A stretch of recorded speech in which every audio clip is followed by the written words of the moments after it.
Sadhguru Jaggi Vasudev is a realized master, mystic, and yogi. He has shown the way for people to attain to their natural joy and to live life with experience from one's own inner nature. His presence is filled with grace and compassion.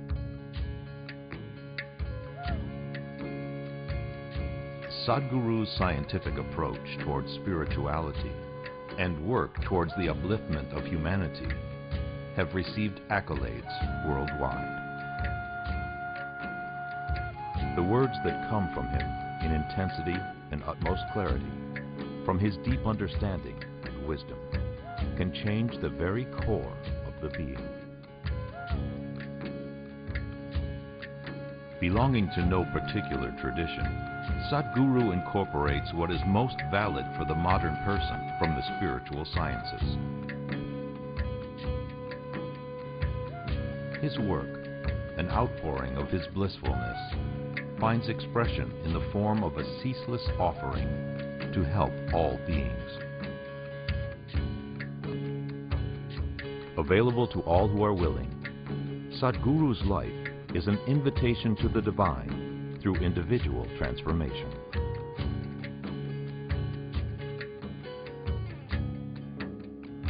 Welcome to the silent revolution of self-realization.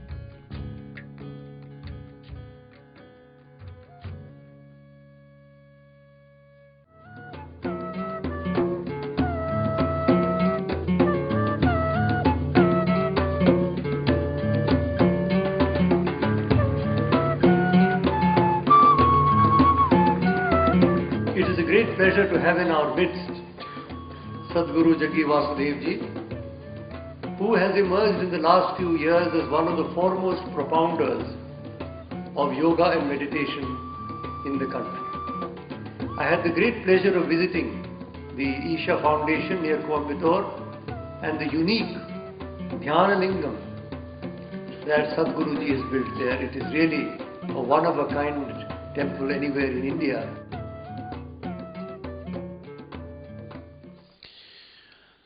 Why we are referring to the mind as a circus.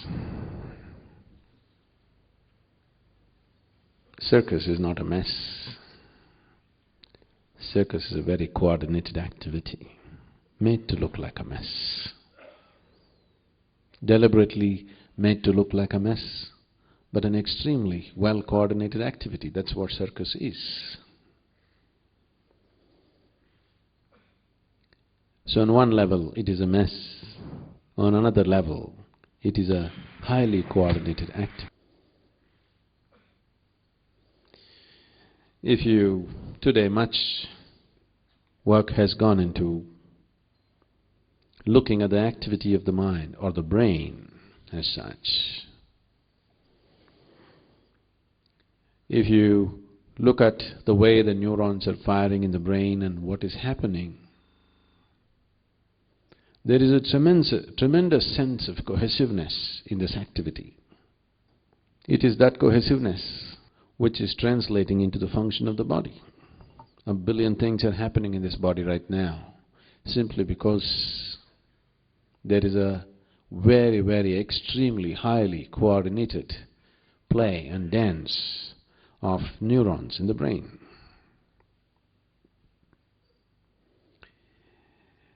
But mind as an experience for people, in most people's experience, unfortunately, it's become a mess.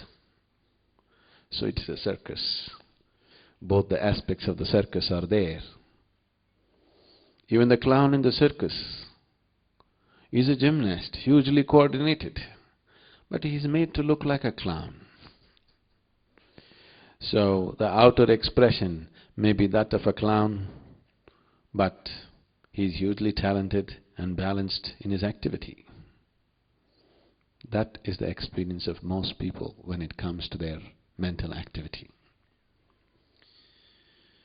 So what is the possibility of this circus? How the circus can take you to great heights, how this circus can also render you to the depths of hell within yourself. Both are possible. Both these possibilities are very much alive for every one of us right now.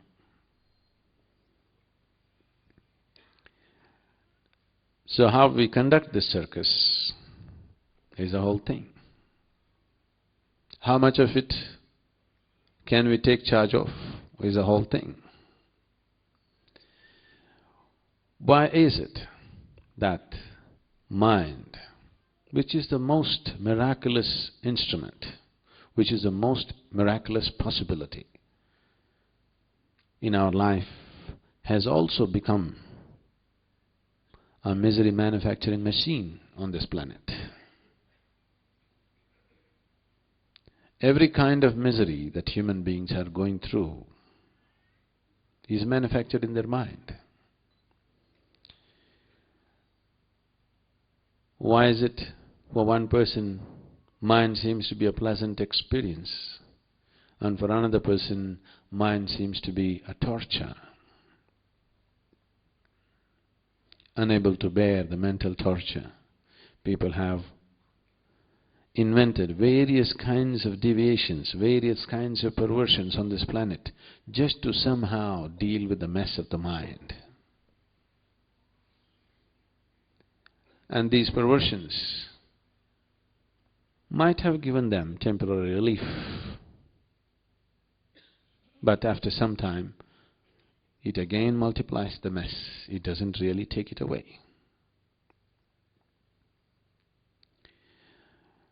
The moment your intellect, let's differentiate between these two.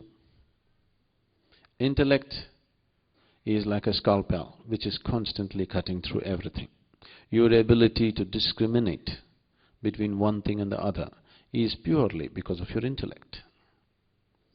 You can make a distinction between me and this seat only because your intellect is functioning. You know that you must come through the door, not through the wall, only because your intellect is functioning. Without the activity of the intellect, you cannot discriminate. So the basic process of discrimination, setting things apart, is happening because of the intellect. So this is like a scalpel which is cutting everything to give you some sense of perception. If a knife has to cut through anything effortlessly and well, it's extremely important that whatever that it cuts through does not stick to it. You cut a cake today, somebody said it's their birthday today, happy birthday to her. You cut a cake today, tomorrow you cut bread, day after tomorrow you cut something else. If all of it, the residue of it goes on sticking to this knife, after some time this knife becomes a useless knife. Whatever you cut, I think some of you in your kitchens you must have experienced, the ladies, you cut onions with this knife. After that you go and cut mangoes, you go and cut apples, everything tastes like onion. Isn't it so? Because the residue of what you cut through, once it sticks to the knife, now that knife in many ways becomes more of a nuisance than of help. Or in other words, once your intellect gets identified with something or the other, after that your intellect gets chained with identifications. Once this happens, you have a completely distorted experience of the mind. Your mind, that which should have been a ladder to the divine, unfortunately has become a stairway to hell. Simply because it is so identified with so many things. People keep telling me this, Sadhguru, for you, the biggest thing in your life just happened unasked. Maybe you are chosen. How will it happen to us? It is not a question of anybody choosing anything for you. It is just that if you keep your intellect unidentified with anything, starting from your body if you do not even identify yourself with a body, that if you do not look at yourself not even as a man or a woman, your family, your qualifications, your society, your caste, creed, community, nation, whatever, a million other identifications that you take on in your life. If you do not identify your intellect, or if you do not encumber your intellect with any of these identifications, every human being will naturally lead himself on to his ultimate nature. There is no other way.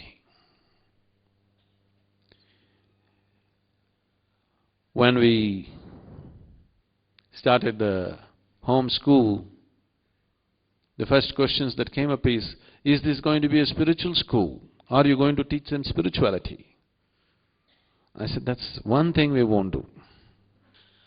So if children are brought up without any sense of identity, you will see every human being will naturally lead himself towards his enlightenment. So the circus of the mind, if you have to experience it as a miraculous, coordinated activity rather than as a mess, the most important and crucial thing is your intellect is not identified.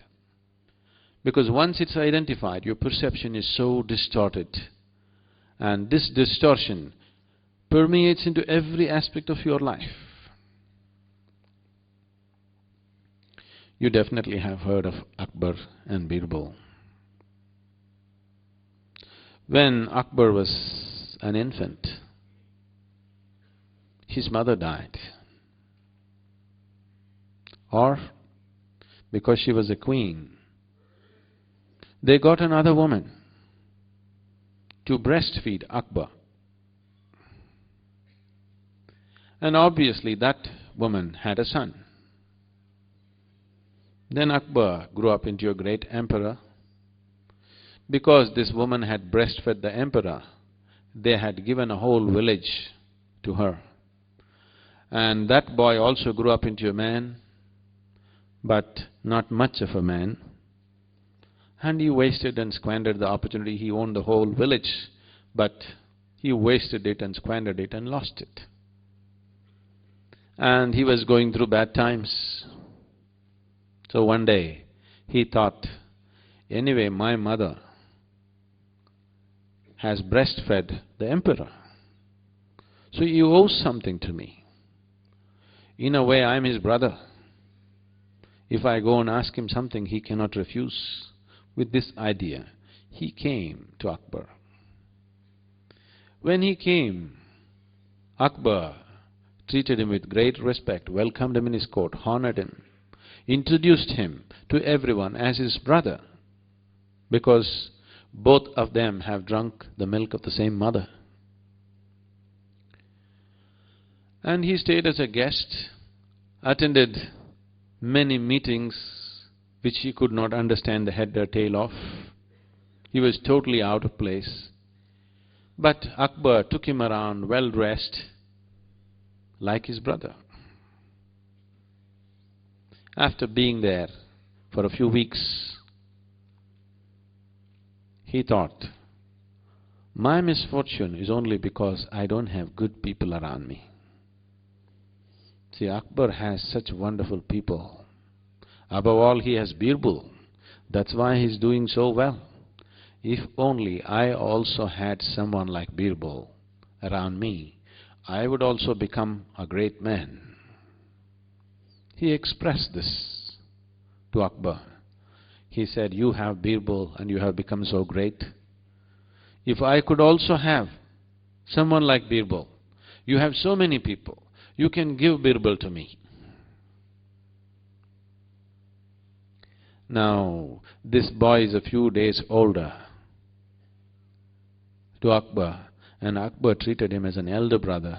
When his elder brother requests, give something to me, I'm in bad times, he could not refuse. So Akbar said, you can take Birbal. When Birbal came that evening, Akbar announced in the court, Birbal is leaving with my brother, my elder brother, tomorrow morning. Birbal looked at this situation, that he has to go with this fool to the village.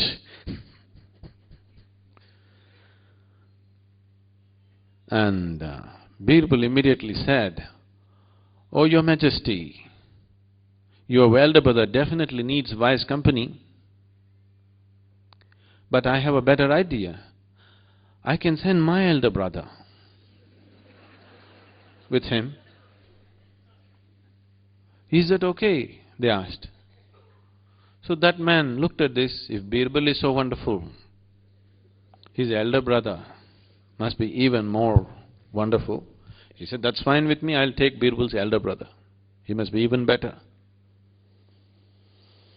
So Akbar also was relieved, because though he wanted to be generous to his brother, he did not want to lose Birbal. He was also relieved. So next day morning, in the court, grand send-off is being organized. Birbal came into the court with a bull on the tow. Akbar said, "What is this?" Birbal said, "This is my brother. We drank the milk of the same mother."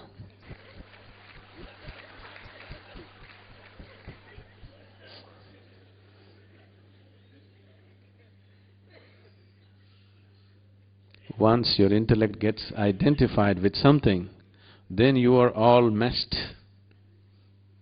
So this identity is not on one level, it is on many, many, many levels. Because of this complex system of identification, you are in a complex mess. If you do not identify yourself with anything, I must share this. I hope it is received with the necessary understanding, because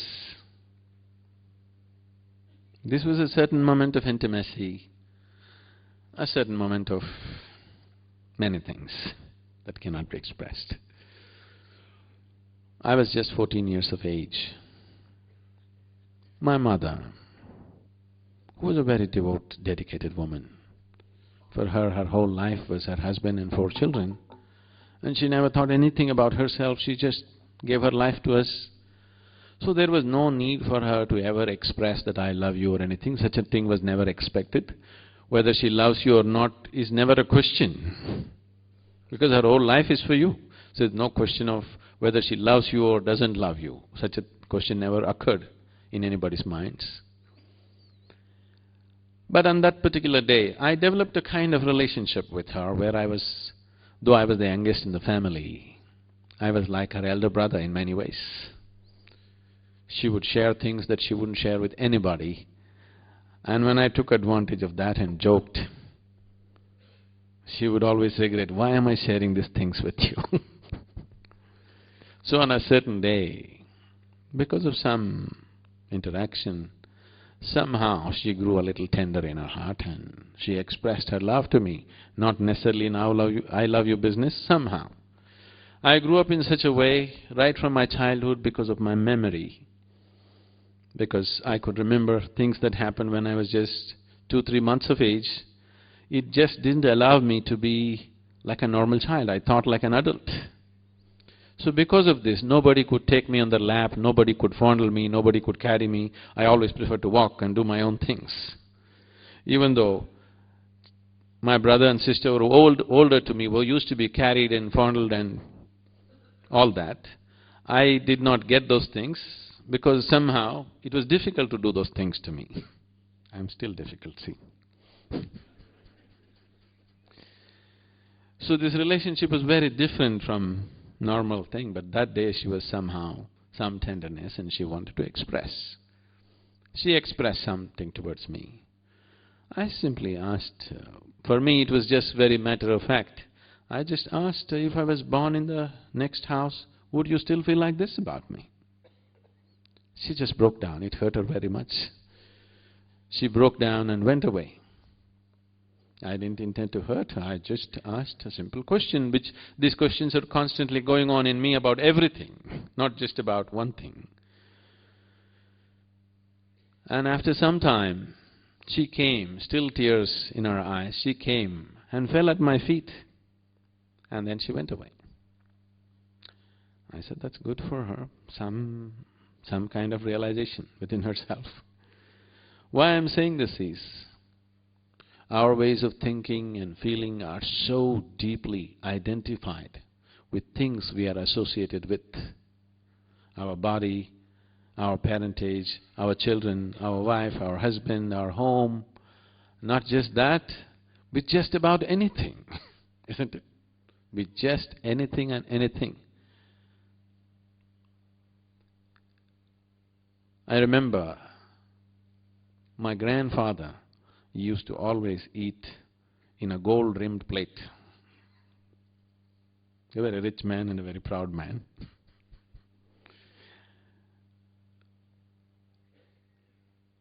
If at any time for some reason, even when he travels, another traveling gold plate has to travel with him, suppose that plate is not there, he just won't eat.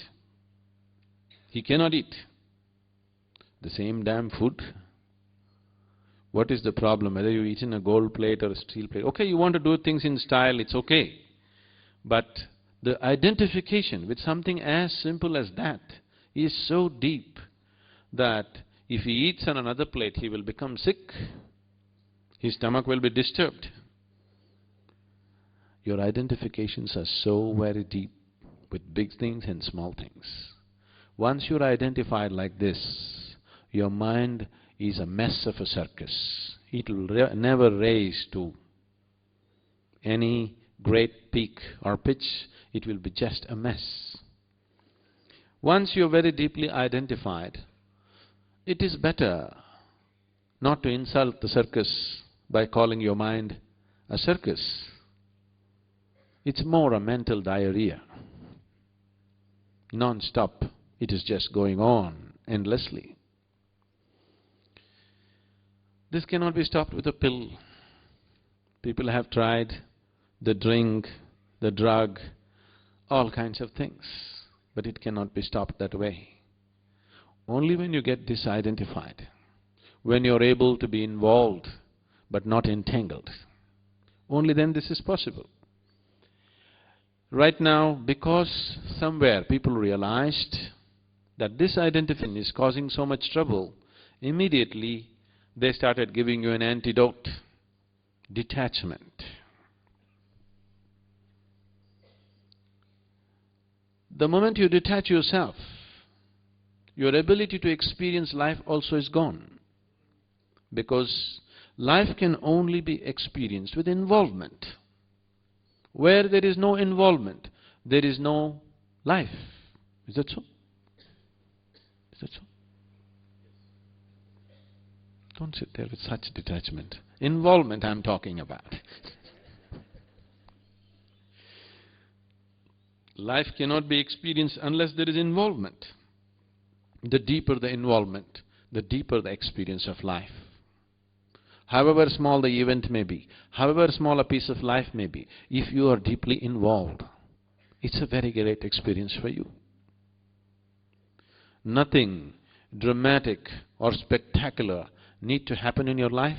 If you're deeply, deeply involved with the simplest aspect of your life, you will see every aspect of your life is spectacular.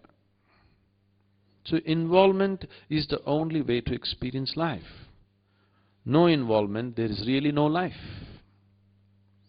But why is so much detachment being taught everywhere? Fear of entanglement. It is from that fear detachment is always being propagated. If you detach yourself from life, you're avoiding life. If you really want to avoid life, there are more efficient ways to do it. You know, you can jump off a mountain. You can consume poison, you can hang yourself. Whatever we do, we must do it efficiently, isn't it? If you want to really avoid life, you just have to hang yourself. What is the idea? Are you here to experience life, or are you here to avoid life? Which way is it? Experience life? Can you experience life unless you're involved? But Right now there is a fear of entanglement. If I involve myself, maybe I'll get entangled. Entanglement has happened because of the discriminatory nature of your involvement. You're only involved with this one, not with that one. Your involvement is coming from a certain identification. I am involved with this person because this is my wife, this is my husband, this is my child, this is my home, this is my that. It is coming because of a certain identity. Otherwise there is no involvement with life. It is the identification which is causing the entanglement, not the involvement. If your involvement is beyond your identification, you will see involvement brings absolute joy of life. If your involvement was indiscriminate, you were simply involved with every life around you, just the same way. The very air that you breathe, the very land that you're standing on, if you are deeply involved, you will see involvement enhances life in a tremendous way. If life is not enhanced within you, all the higher possibilities of life also will never happen to you. In the process of becoming spiritual or trying to be spiritual, lot of people have become like goats. I don't want to insult goats. Because if you practice how not to be involved with life, then slowly you will become more and more lifeless, less of life as days go by. Too much of mind, very little of life. As life recedes in you, you will see nothing fantastic can ever happen. Only if life is exuberantly happening within you, it can carry you to higher possibilities. So mind is not a cap on life. Mind is a way to liberate life. Just now also, everywhere you go, you must control the mind. Your mind need not be controlled. Your mind needs to be liberated. But unfortunately, we are always thinking of controlling the mind. People are talking about, I want to become no mind. It's a very misunderstood concept. It took millions of years to evolve this mind. Why do you want to become no mind now? Simply because you are not able to handle the torture of your mind. If your mind was ecstasy, would you want to become no mind? If your mind was the means to your blissfulness, would you want to become no mind? Only because it's become a mess, you want to become no mind, isn't it? Only because you're seeing it as a barrier, not as a stepping stone, you want to become a no mind. Mind is not a barrier. Mind is a tremendous possibility. It is because without addressing and understanding the fundamental nature of the mind, we are trying to go about handling it, this problem has happened.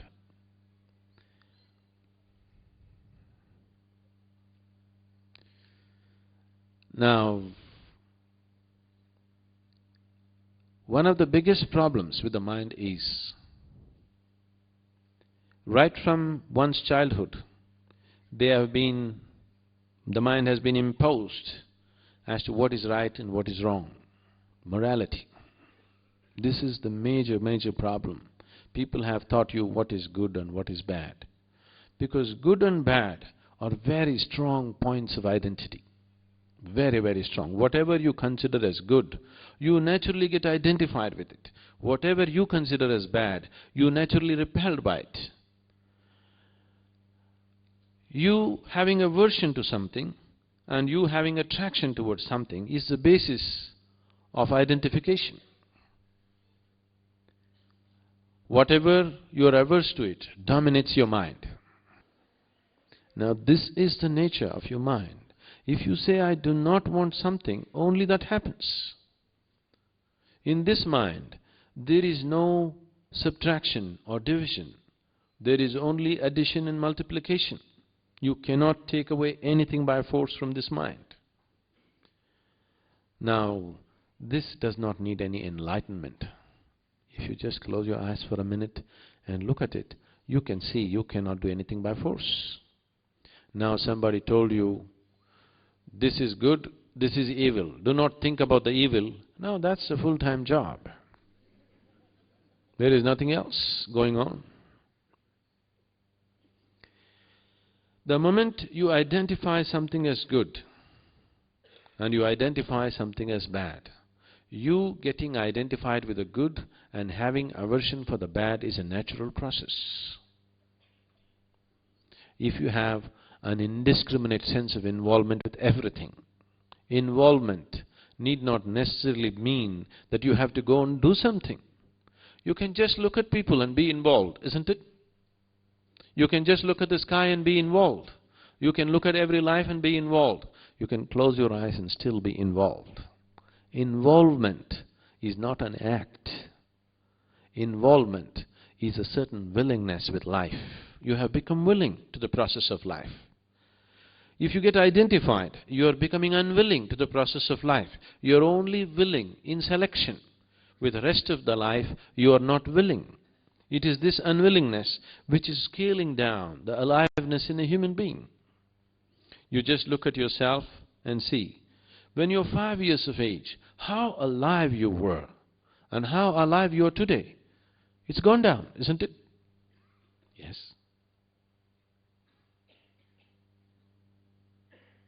Yes? That is gone down, really gone down. With age, aliveness need not go down. With age, our physical capabilities may go down. Aliveness need not go down. If you're 100, you can be as alive as a child. Your aliveness is going down because you're committing suicide in installments. The method of committing suicide is that you become selective in your involvement. Involvement does not necessarily mean physical action. Involvement is just your willingness with life. If you take away the willingness, the process of life naturally becomes suffering. Whatever you do willingly, that's your heaven. Whatever you do unwillingly, that's your hell. What is a great love affair? If it happens to you, when you're unwilling, that becomes your rape, isn't it? What is considered so beautiful can become so horrible, simply because the difference is just willingness and unwillingness. So, whether your mind is a misery or your mind is a miracle, simply depends on this. Are you allowing life to happen to you absolutely willingly or unwillingly? Is your life a love affair? Or is life just raping you? That's the question. If you're being raped by life, then mind is a misery. If your life has become a love affair, life is blissfulness. Mind is blissfulness too. So it is because of selective involvement. It is because of a certain identification with something or the other that you become selectively involved. When the other things that you're not identified with happen to you, you feel raped by life. Naturally there is misery. There is no other way to be. So if this circus of the mind has to become a symphony, if it has to raise to its crescendo, one of the foremost things is, suppose in the circus you have seen the trapeze artists. The trapeze bars and the trapeze ropes are always tied in such a way, only if they go full swing, they get to reach each other. If they're little unwilling, or any one of them is unwilling, circus will collapse, isn't it? They must go all out, all out, all out. Otherwise, it cannot happen in a beautiful way. That is so with you. Are you going all out with life? If you are going all out, that itself will settle the mind. You are going with indiscriminate involvement with life, with everything, absolutely involved. With what passion you look at your lover or your child, with the same passion you look at the sky, with the same passion you look at the tree, with the same passion you look at the earth, with the same passion you look at anything. If you have the same passion and involvement with every aspect of your life, mind is not a misery, it is a beautiful circus. Circus is a symphony of actions, isn't it? Tremendously coordinated, but it can become an absolute mess if that coordination is lost, if the trapeze artists are not willing to swing all the way. They want to be safe, so they will go only half the way. Now there is no circus, it's finished. So we did not say circus is a negative thing. Circus is a hugely coordinated symphony of actions. And that is how the brain is functioning. The accumulated mass of information, which generally we refer to as the mind and its activity, is all coming from that accumulated information. This information has a basis beyond your birth. We will not go into that. Let's talk about that which is in your experience. From the moment you are born to this moment, everything that you have seen, everything that you have heard, everything that you have smelt, everything that you tasted, and everything that you touched, everything that you perceived through these 5 sense organs is recorded in your mind. Whether you recorded this, whether it happened in wakefulness or sleep, it is still recorded. This can be very easily done to you.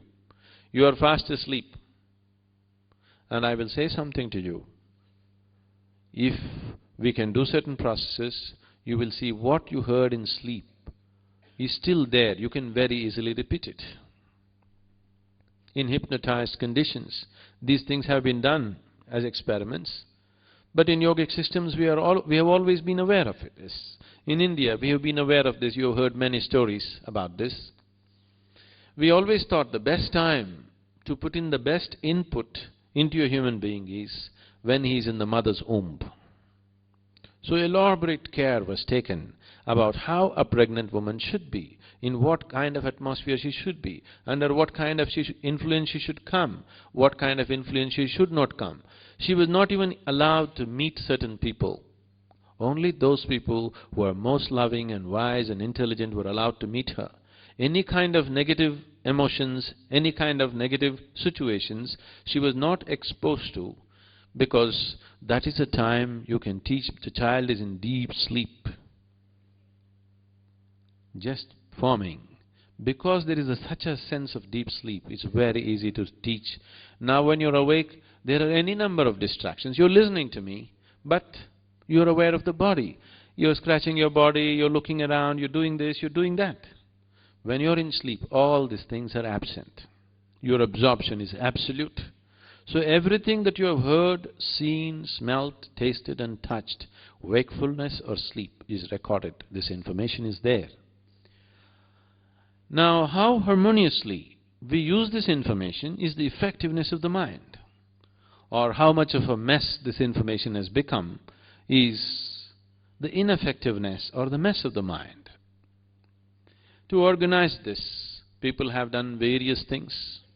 All kinds of methods and exercises are being brought about in the world. Yes, there are many ways to make minor corrections and make yourself a little more effective than before.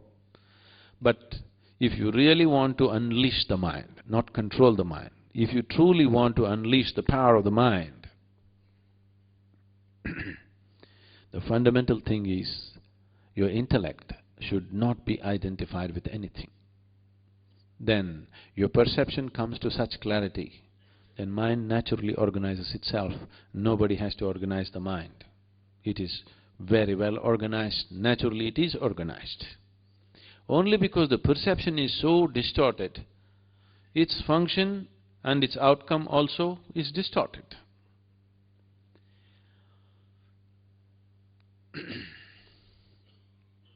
In South, there was a king called Krishna Devaraya. You heard of him? Not very famous here? You have. And he also had not a minister but a jester.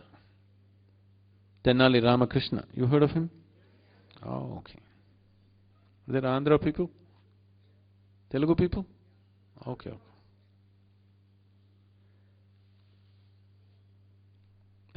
Tenali నుంచి వచ్చినారా? లేదు. Okay.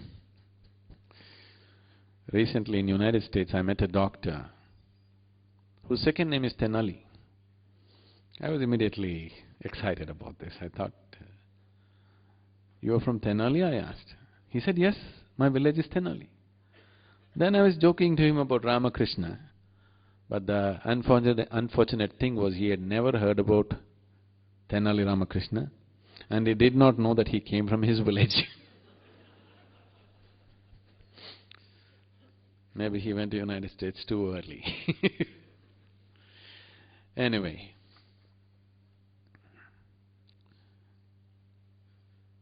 one day Krishna Dev Raya was having a haircut. The royal Baba was giving him a haircut. He was civilized, not…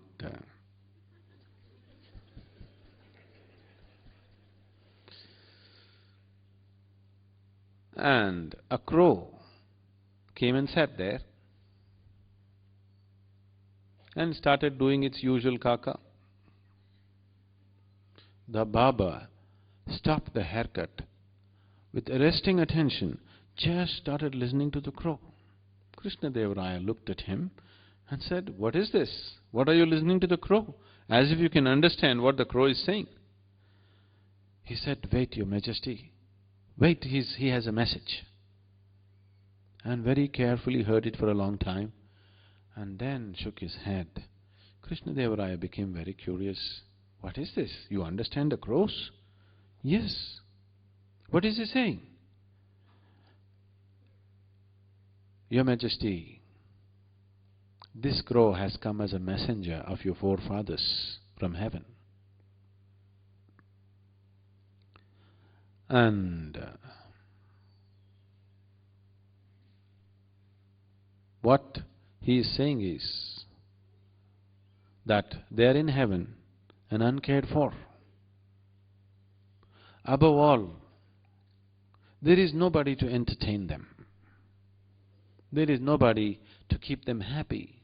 They are there, everything is physically taken care of, but there is nobody to entertain them. So they are really longing for some help from you. That's why they have sent this crow as a messenger. We must send somebody to heaven to entertain your forefathers. How can we leave them like that unentertained? Your forefathers. Krishna Deva Raya immediately became very emotional. My forefathers are bored and suffering because of lack of attention and entertainment. I must send the best entertainment. So let's see who is the best dancer, who is the best musician, who is the best whatever, all this. Then a few other courtiers arrived and all of them said, Oh, Your Majesty, if you are willing, I am willing to go, but I can't sing for nuts. But if you want me to go and serve your forefathers, I will go to heaven and serve right now. Like this they built it up. But then they said, no, for your forefathers we must send the best of the best. How can we send? A musician, how long can he entertain you? If you hear him for 2 days, you finished with him. If you send a dancer, how long? If you see him for a few days, you're finished with him. We must send somebody who can keep them continuously entertained. Who better than Tenali Ramakrishna? He can keep your forefathers forever entertained because he is so ingenious. He is the best guy. Krishna Deva Raya also agreed. There is nobody like Tenali Ramakrishna. He is the best entertainment. I wouldn't like to part with him, but my forefathers, he was in emotion. He said, yes, we will send Tenali Ramakrishna. Then Tenali Ramakrishna was called and he heard the story as to how he should go to heaven to serve the forefathers. Immediately he took on the act. "Oh, Your Majesty, I am more than willing. This is such a honor, I am going. I also know this whole thing, how to go." The barber had also received instructions as to how to send a man to heaven. The crow instructed how to send a man to heaven. They said, "You must make the man sitting facing south, and then you must get lot of sandalwood, camphor and ghee. The heap should raise well above an elephant, a full-grown elephant, and it should be only sandalwood, pure ghee and camphor. And keep the man inside, build this whole heap, and then set fire to it. As it goes, this fire should burn for a minimum of 3 days, and then the man will evaporate and go to heaven and serve the forefathers." Tenali Ramakrishna said, "This is the correct method, this is the best way. I will go and serve your forefathers. It is just that, let me make the preparation. I want to purify my body and my mind and everything before I go there. I want to take off all the doshas in me. Give me just 30 days' time." A grand site was prepared, a huge thing going on. Tenali Ramakrishna personally went and supervised the whole process. And he only set up this whole thing with his trusted labor. He created the whole site the way he wants it. Krishnadeva Raya was moved with Tenali Ramakrishna's dedication towards his forefathers that he is willing to go to heaven. The day came and Tenali Ramakrishna went into a haystack first, and then over that this whole hill of wood and ghee and camphor was built, and then set fire. 3 days it was kept burning. After 3 days, nothing but ashes were there. Tenali Ramakrishna disappeared. Many months passed. Krishnadeva Raya wondered what is happening to his forefathers, because the damn crow did not come again and tell what is happening. Every day when the crows came, he asked the barber, "What are they saying? What are they saying?" This is not the crow, this is just an ordinary crow, not the messenger crow. After 8 months, one day, when Krishnadeva Raya was in the full assembly of the court, Tenali Rama arrived with long hair and a long beard. And he bowed down to Krishnadeva Raya, and Krishnadeva Raya was overjoyed that Tenali Rama has come back from heaven. And he said, "What is happening? Are my forefathers well? Did you keep them happy?" "I kept them very happy. They have been splitting in their sides with my jokes. They're really enjoying everything. It is just that they have one problem, Your Majesty." "What is that?" He said, "There are no barbers in heaven. Look at me. Even I couldn't have a shave. And your forefathers, for so many years, they're tripping on their own beards. It's become really difficult that they're carrying long beards around their neck, and they're really having a problem. They need a good barber. We must send the best barber." Of course, the best one is the royal one. Krishnadeva Raya immediately said, "I will send my personal barber." The barber quaked. Then he came and fell at Krishnadeva Raya's feet and admitted, "I did this horrible thing." Why I am saying this to you is, once you're identified with something, your perception gets so distorted from the day you are born. To increase your identity with your family, your parents have been campaigning how you belong to them and what. To increase your loyalty to your community and caste and creed and religion, other people have been campaigning. To increase your loyalty and you're even willing to die for your country, some other people are campaigning. On different levels, people are constantly campaigning to ensure that you're deeply, deeply identified with something so that you will serve those purposes. Nobody wants you to be a liberated human being because they're afraid of freedom. They believe that if one is free, he may do irresponsible things. Only because one is not free, he does irresponsible things.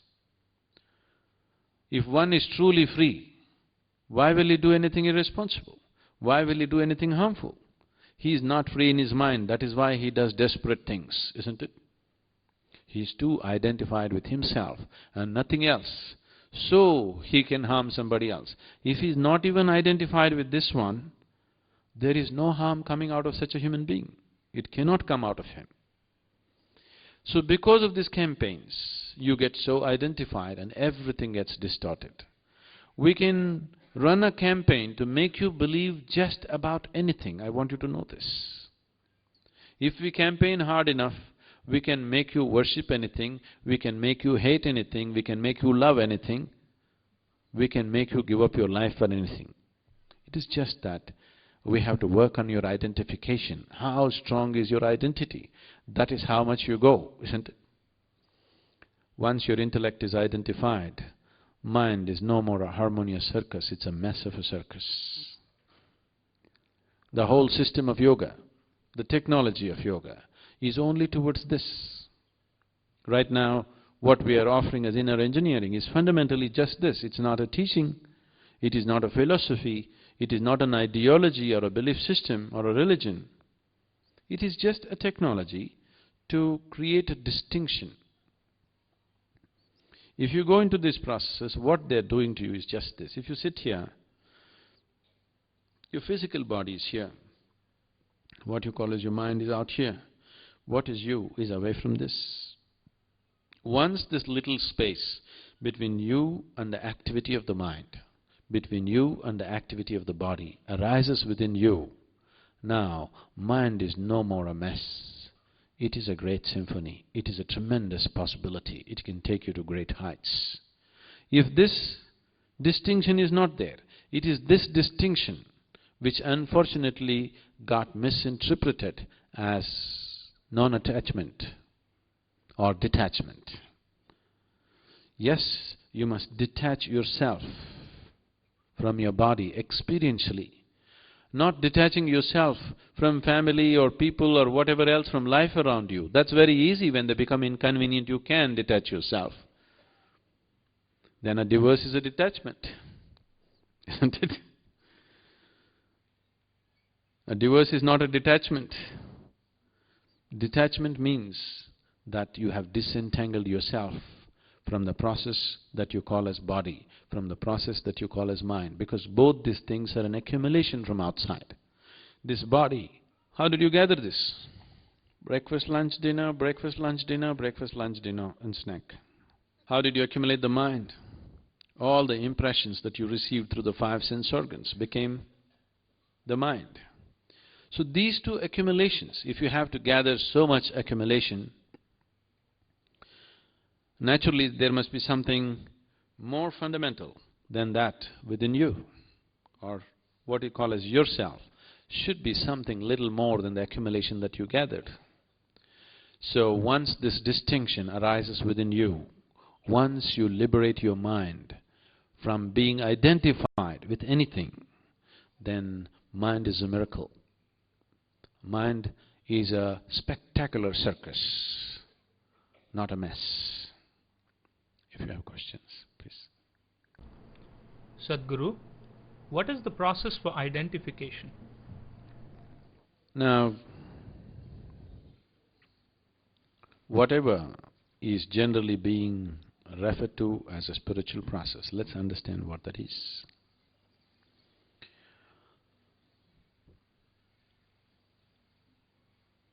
You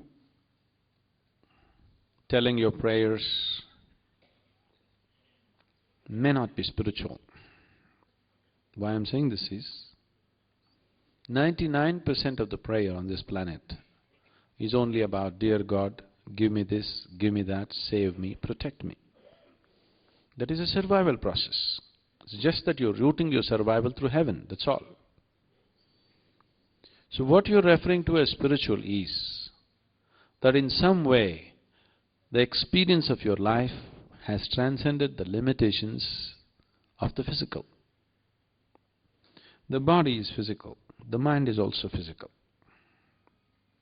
When I say the mind is physical, it is just like, you can very clearly see that this light bulb is physical.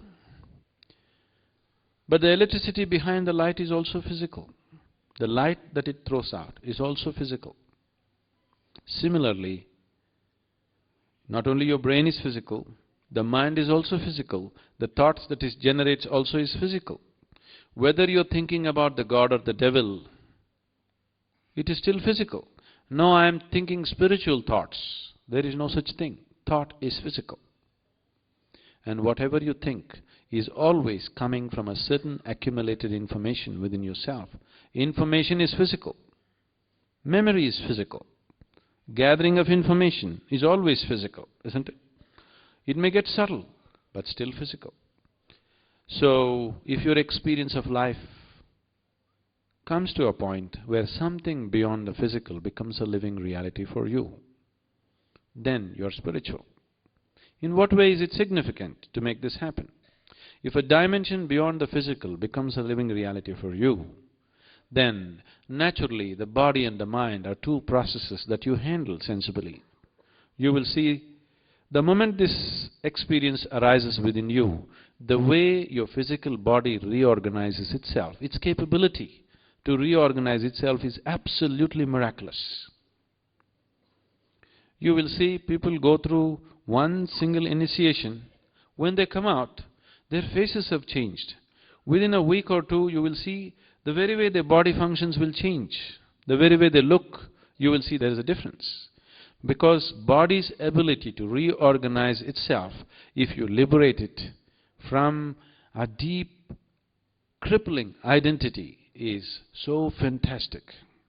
The same goes for the mind too. Mind will go through tremendous transformation that may not be visible for other people, but the body's transformation will be clearly visible because it can be easily measured. So what needs to happen for you to have a dimension beyond the physical alive within you is, right now your whole perception is limited to 5 sense organs. 5 sense organs in the very nature of things can perceive only that which is physical. Is it so? You can see, hear, smell, taste and touch only that which is physical. That which is beyond the physical cannot be perceived by sense perception. So if your senses or if your perception raises beyond the sense perception, then that which is beyond the physical becomes a living reality for you. Why is it that it is not on in everybody? Why is it so? It is simply because for the survival process to happen, for your survival to be taken care of, 5 sense organs are more than enough. So they come to you at the very moment of birth and they are on. These 5 sense organs are more than sufficient for you to survive on this planet. So they are on by themselves. Only if you develop a longing to know something beyond survival, if you transcend the limitations of the instinct of survival, only then the other dimension of perception becomes open within you. Otherwise they never open up. They just don't open up because you don't create that possibility within yourself. Right now, if you look at your life, every single activity that you're performing in your life is all about survival. Physical survival, psychological survival, emotional survival, financial survival, social survival. Like this, many levels of survival, but it's all survival. So when everything in you is focused only on survival, the very nature of the instinct of survival is that it wants to build protective walls around you. You are many concentric walls actually. You will see these walls. If a man that you do not know approaches you, you have a wall there, right there for him. He has to stop right there. If your neighbor comes, you have a wall there for him. If your friend comes, you have a wall here. If your family comes, you have a wall here, but for everybody you have a wall, isn't it? You are many concentric walls, one over the other, because this is the work of the instinct of survival. It constantly goes on building walls of protection for yourself. And these walls of self-protection are also the walls of self-imprisonment. When it starts suffocating you, you want to break it. But your instinct of self-preservation is on in everything, so it won't let you break it. So, unnecessarily, life goes through a totally unnecessary turmoil. Because your identification is so strong with the physical body, there is a confusion between the two. The only thing that needs to be preserved in you is your physical body. Everything can be trampled down right now and rebuilt the next moment, isn't it so? No, you won't allow it. Your thoughts, your ideas, your emotions, your personality, if you are willing, we can just demolish it right now, this moment, and rebuild it the next moment. But no, if I step on your foot and say, if I step on your foot, you'll say, it's all right. But if I step on your idea, your emotion, your personality, you will be deeply hurt. That is your problem right now.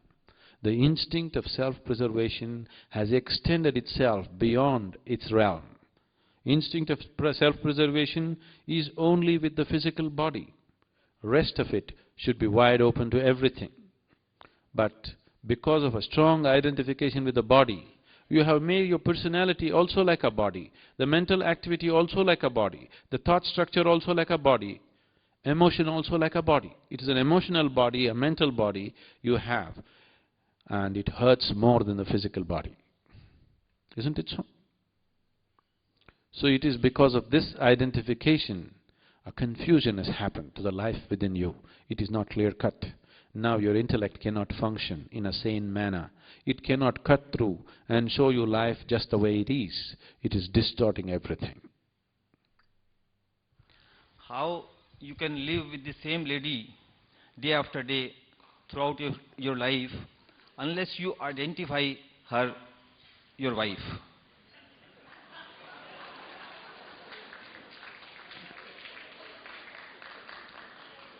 And my second question is... No, we'll handle one at a time. Is she here? She's here, okay. Recently I was in a place where a Jewish rabbi was speaking. This rabbi is from Denmark and he was talking about some other rabbi, I don't remember the name, a very wise one who said this to someone. A man went to this rabbi and asked him, I love my wife very much, but when I walk on the street, every woman that I see, I want to do something to her. What shall I do? The wise rabbi looked at him and said, son, it doesn't matter where you work up your appetite as long as you go home and eat.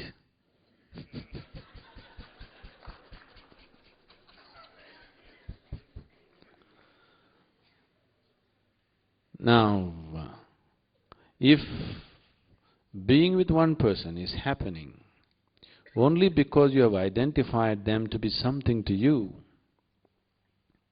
it is a stable structure.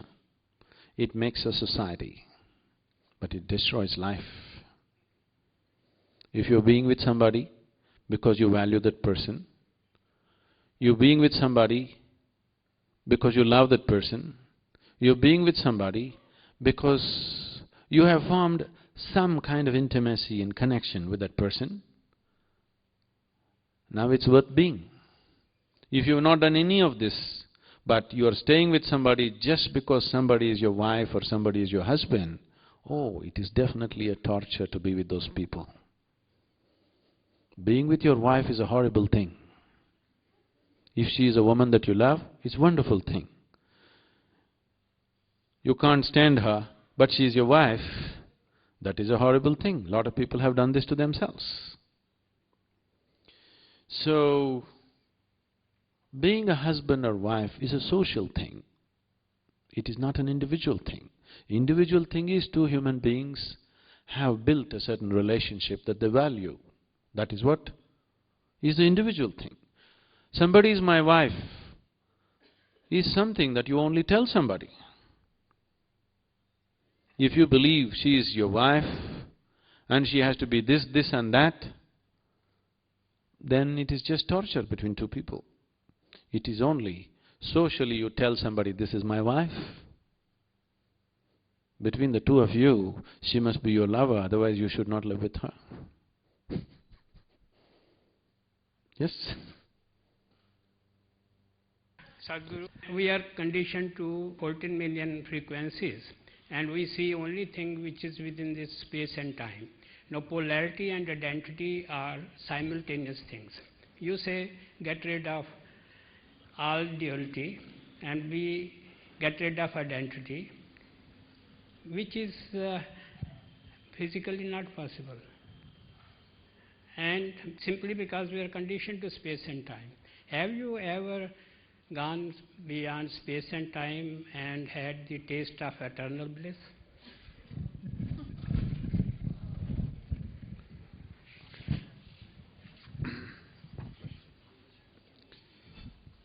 Now, both space and time is a creation of your conscious mind. If you transcend the limitations of your conscious mind, there is no such thing as space and time. Modern physics is also working its way towards this direction. They're talking about 11 different dimensions in the same space. It has always talked about 21 different dimensions in the same space.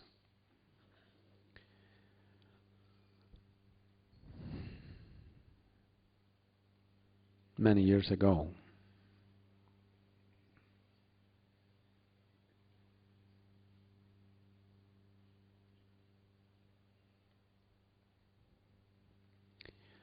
on a certain afternoon, till then I managed my time and space very well.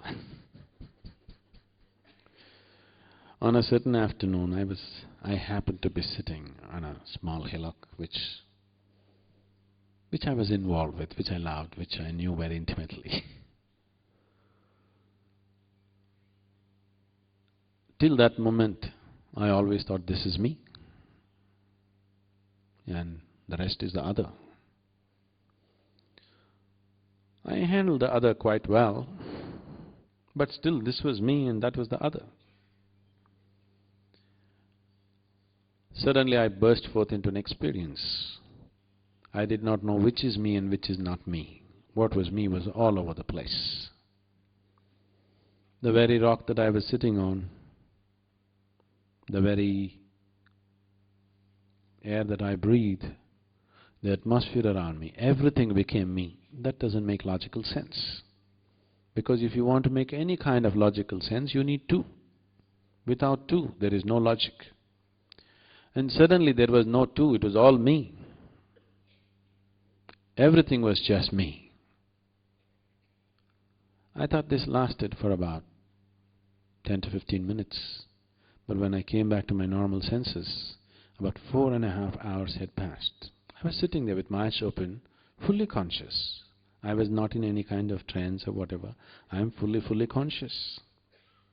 But time just flipped, and I found for the first time in my adult life, tears were flowing through my eyes. Me and tears were impossible.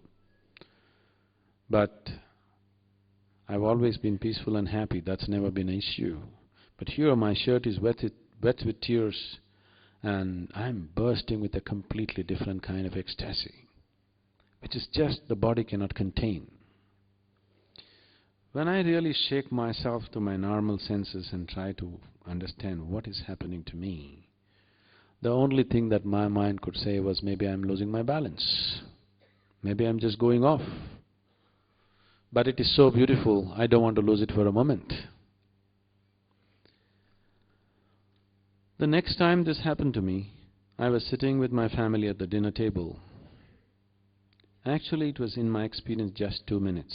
It was only 2 minutes, but 7 hours had passed. This started happening. And one day I just sat down and I thought it's maybe 20-25 minutes, but 13 days had passed.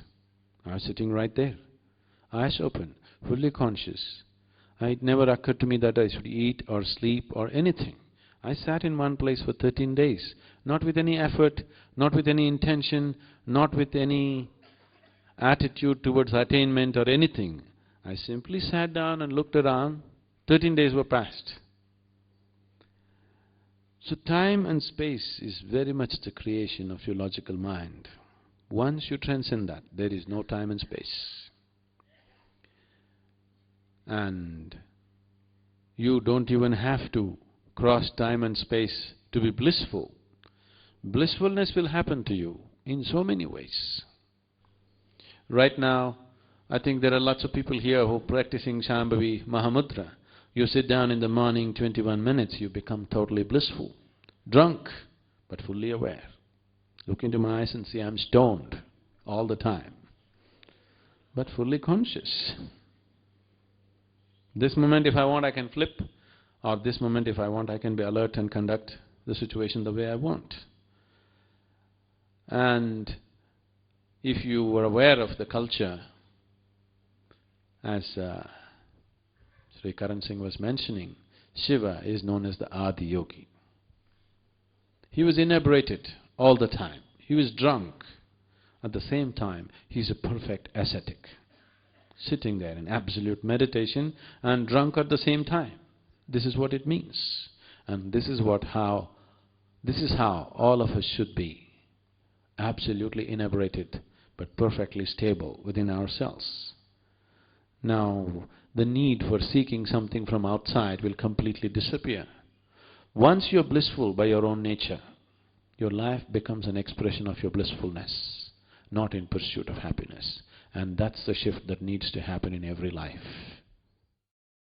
You are my perfect mirror, you show me what I'm not. In the end, this bit of what once was me lay